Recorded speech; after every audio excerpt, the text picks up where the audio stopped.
Good morning, everyone. We are back with more Barnstable this morning, just about 16 minutes now toward the top of the hour. I'm Sarah Colvin, and joining me live on the phone, I welcome our Director of Finance, Mark Milne. Mark, good morning. Good morning, Sarah. How are you today? I'm doing good, thanks. Getting ready for the big blizzard that's coming our way?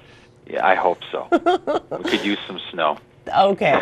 All right. You and I have differing opinions when it comes to that, but we'll let that lie. Okay. Let's talk a little bit about money. You sent to me yesterday the Barnstable's revenue report for the past 6 months ending the 31st of December. So talk to me a little bit about what's in this report. Yeah, we on a monthly basis we track the general fund revenue and enterprise fund revenue, actual collections against the budgets for the year to try to identify particular areas of concern, if any, or areas where we might be exceeding some growth compared to what we estimated in revenues, so that when we go to develop the FY14 budget, we can make adjustments to the revenues there as well. So we watch this closely on a monthly basis to try to identify trends or any areas of concern or any areas where some opportunities may exist to increase revenue estimates. Indeed. So what does this 6-month report tell us? Maybe hit the highlights, and then we can talk about some concerns and maybe some positive things as well. Well, some of the all of the categories of general fund revenue are tracking favorably, except for a couple. The two exceptions are charges for services and fees, which are about 2% below where we would like to see them right now. But they're such small portions of our general fund revenue that it's not a concern if we don't hit the revenue estimates. If they come in 2% below at the end of the year of what the estimates are, we're only talking $30,000. So we can make that up easily in some other category. And some of the other categories that we're seeing some positive returns on are fines and penalties.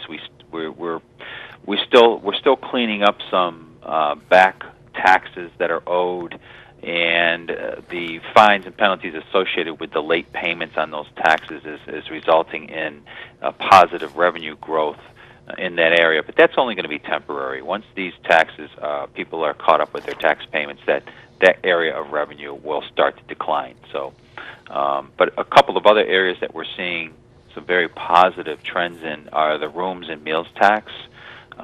These are up, and we're seeing some consistent revenue growth in both those areas.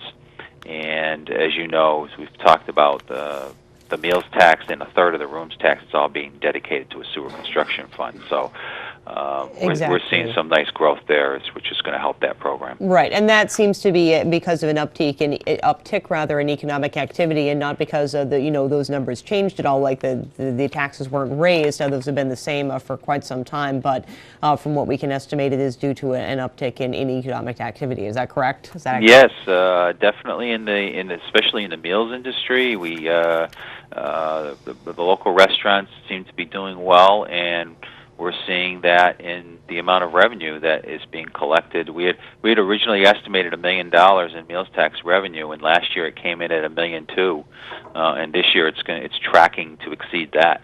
That's fantastic. And, I have to say, even when you go to the restaurants this time of year, it's not our busy season. It still seems like the restaurants are not having too much of a trouble filling those seats. So definitely that bodes well for those numbers moving forward. Especially on a Friday and Saturday evening. Most places you go to, you could end up waiting half an hour to 45 minutes to get a table. Absolutely, which is great for this time of year on Cape Cod, I think. Yes.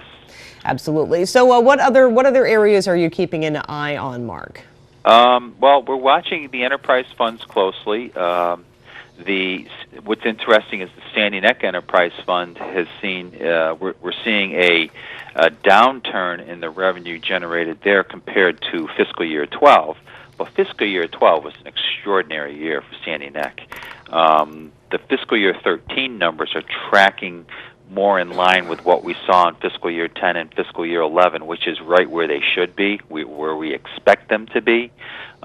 So we didn't prepare a budget for fiscal year 13 based on what they took in fiscal year 12. We knew that was going to be an extraordinary year, And so they are actually tracking right where we expect them to be in a normal year. Exactly. I mean, not only did we have wonderful weather in fiscal 12, but also I think a little bird is to blame because I know a lot of the beaches on the Outer Cape and on the Right. Lower Cape were closed to off-roaders. So we had kind of all that off-road traffic coming from, the Lower Cape and the Mid Cape to play on Sandy Neck, if you will. Right. Yeah, and I do recall. I believe we had a storm last summer, which destroyed a lot of the nests that were out on Sandy Neck, which opened up the beach again, allowing even more access. I think that was last year that happened. So, when the events like that happen, it gets pretty crowded out there, and some people don't. You can take that either way, but the activity, I think, will start to go back to where we expect it where it normally would occur in fiscal year 10 and fiscal year 11. We'll see what happens down Cape. But a couple of other areas that we're watching that are tracking positively compared to prior years is the golf course and the HYCC enterprise funds. Revenues for both those operations are actually up compared to previous years through the first 6 months, which is very encouraging. Maybe we're going to see a resurgence in these types of recreational areas. That certainly would definitely be a good thing. I know that those two particular areas, the golf courses and the HYCC, certainly have been watched closely over the past years in terms of what they're bringing in for their enterprise accounts. So good news that it's up for both of those accounts. Yes, and all the other enterprise funds are doing well. We're seeing revenue growth in all of them, with the exception of solid waste, which is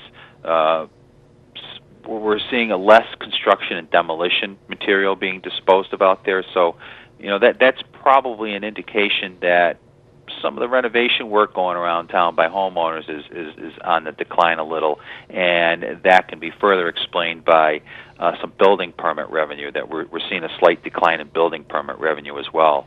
But overall, both areas are we projected the revenue estimates conservative enough to absorb these declines that we're seeing. Absolutely. And of course, we're looking at excise tax bills going out at some point this month. Do we know when those are going out, Mark? February 6th, today. Okay. The bills will be mailed, and they'll be due in 30 days. And the good news here from a tax standpoint, or from the town's revenue standpoint, is that the bills, this commitment of bills totaled over $4.6 million, which is an increase of about $300,000 over what was billed last year at this time. So that's an indication that new car sales are starting to grow, and we're seeing it reflected in the increase in the motor vehicle excise tax bills. Yes, lots of people buying new cars. I can't tell you how many people I know, including myself, that have purchased new cars in the past year. So definitely that's good news for Barnstable. Mark, anything else you want to let our viewers know about this report before we end the interview? No, that's pretty much it. We are in a favorable position compared to what our budget estimates are through the first 6 months, and we hope to continue that way through the next 6 months. Fantastic. Mark, thank you so much for joining us as always. We'll talk with you again next Wednesday morning. Okay, Sarah, have a nice day. Thanks, you too. Bye. Bye-bye. Mark Milne is our Director of Finance here in town, doing a fabulous job of keeping us in tip-top shape here in Barnstable.